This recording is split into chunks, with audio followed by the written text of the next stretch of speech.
woman to be married to this man? Her mother and I. Okay.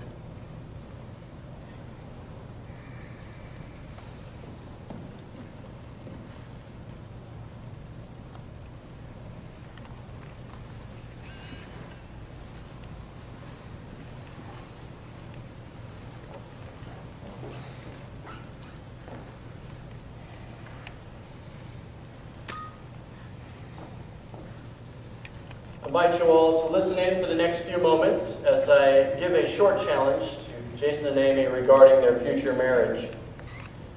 Jason and Amy, we've had an exciting time, a fun time together over the last few months, discussing this event and discussing your future lives together, discussing principles from God's Word that will help make your marriage a joy and a success.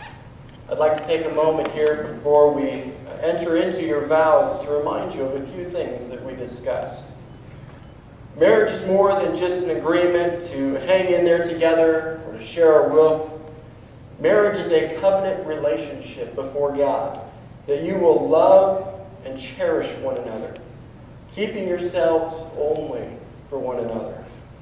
As a covenant relationship, it's more than just a contract that you can back out of at any time. It's a lifelong relationship that God takes very seriously. Because of this, God has laid out several principles that will assist you in making this relationship not only lifelong, but full of joy and satisfaction and full of happiness. Marriage was designed by God at the beginning of time, and He desired that in the marriage relationship, husband and wife work together to grow one another spiritually as they seek to accomplish their service for God. This involves leaving your parents and beginning a new relationship as a couple. Genesis 2:24 says, "For this cause a man shall leave father and mother and cleave to his wife." Your first responsibility, or your first response in all areas of life, should not be to run to mom and dad or to call mom and dad, but to run to each other. It means that you must be more concerned about your mate's ideas and opinions and practices than those of your parents. It means that you seek affection from your spouse alone. It also involves cleaving to one another. There ought to be a growing oneness in your marriage. This is the significance of the unity candle that you're going to be lighting in a few minutes.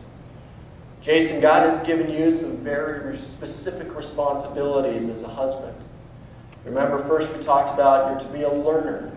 1 Peter 3:7 states that you're to live with Amy in an understanding way. This word understanding means to have knowledge about her. You need to learn what makes her tick. How does she respond in certain situations? How does she believe that money ought to be spent? How can you help her grow spiritually? What can you do to uphold her emotionally, and so on? This is a lifelong process that never stops. It's a lifelong learning about the intimate details of her and her life.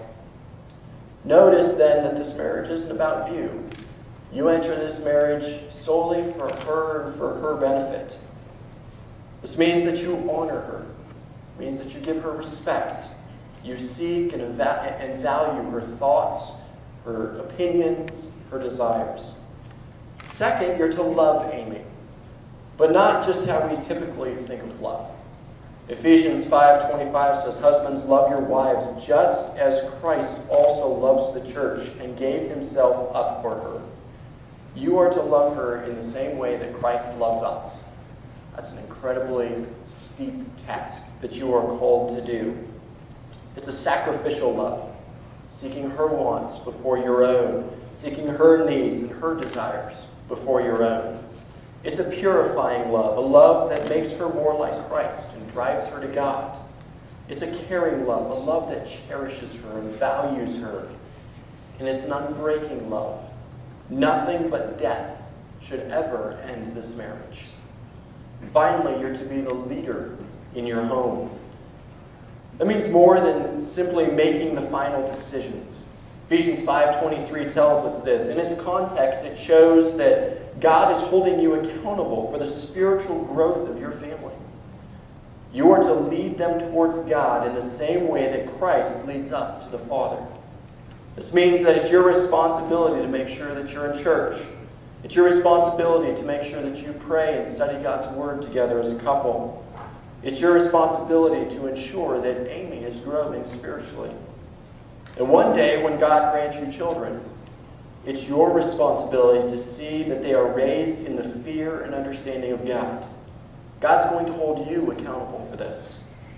So Jason, be the spiritual leader in your family.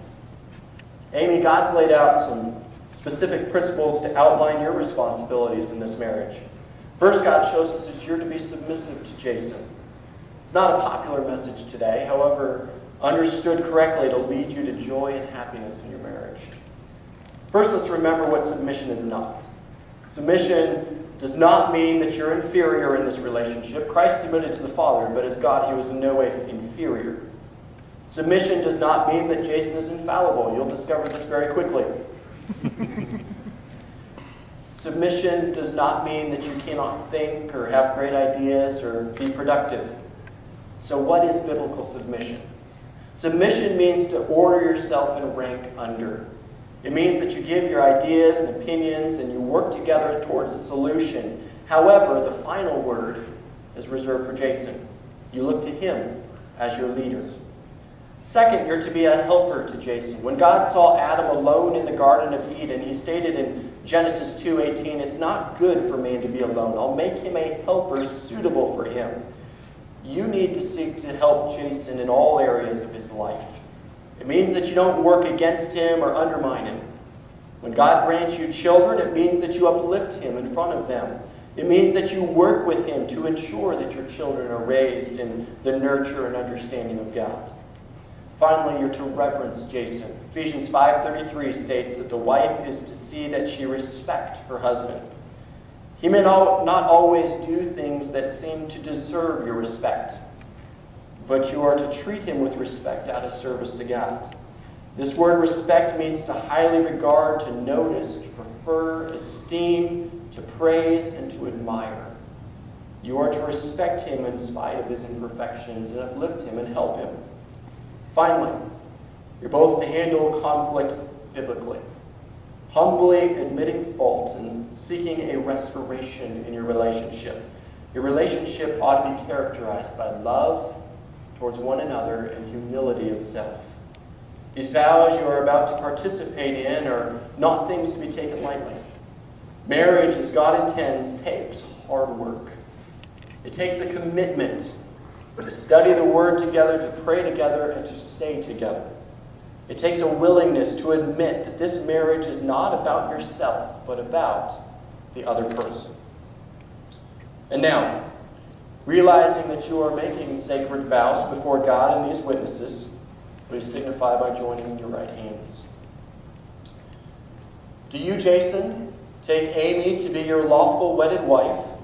Do you promise to love and cherish her in sickness and in health, for richer, for poorer, for better or for worse, and forsaking all others, keeping yourself only unto her for as long as you both shall live? Do you, Amy, take Jason to be your lawful wedded husband? Do you promise to love and cherish him in sickness and in health, for richer, for poorer, for better or for worse, and forsaking all others, keeping yourself only unto him for as long as you both shall live? Do you together promise, in the presence of your friends and family, that you will at all times and in all circumstances conduct yourselves towards one another as becomes husband and wife? And do you together promise you will love, cherish, and respect one another through the years? Yeah. Jason, having affirmed these vows, please repeat after me. I, Jason Hunter, take you, Amy Dibble, to be my lawfully wedded wife,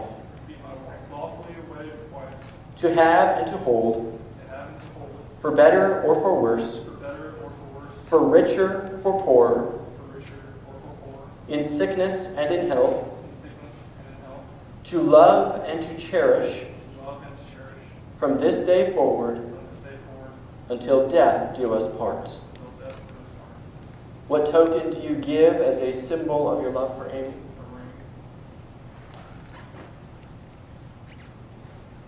There's great symbolism in the ring that they share. The shape symbolizes your undying love for one another. Precious metals shows the value of the love of your heart. And the fact that you wear it openly shows that you have given yourself wholly, completely, and exclusively to one another. Jason, place the ring on her left hand and repeat after me. I give you this ring as a visible and constant symbol of my promise to be with you as long as I live. Amy, having affirmed these vows before your friends and family, please repeat after me. I, Amy Dibble, take you, Jason Hunter, to be my lawfully wedded husband, to have and to hold, for better or for worse, for richer, for poorer, in sickness and in health, to love and to cherish, from this day forward, until death do us part. What token do you give as a symbol of your love for Jason? Let me place the ring on his left hand and repeat after me. I give you this ring as a visible and constant symbol of my promise to be with you as long as I live.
And now, it is my privilege, by the authority invested in me as a minister of the gospel, and in accordance with the laws of the state of Colorado, I now pronounce you man and wife.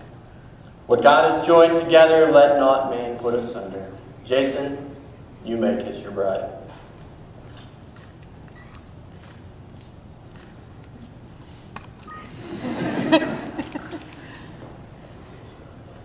Ladies and gentlemen, may I present to you Mr. and Mrs. Jason Hunter.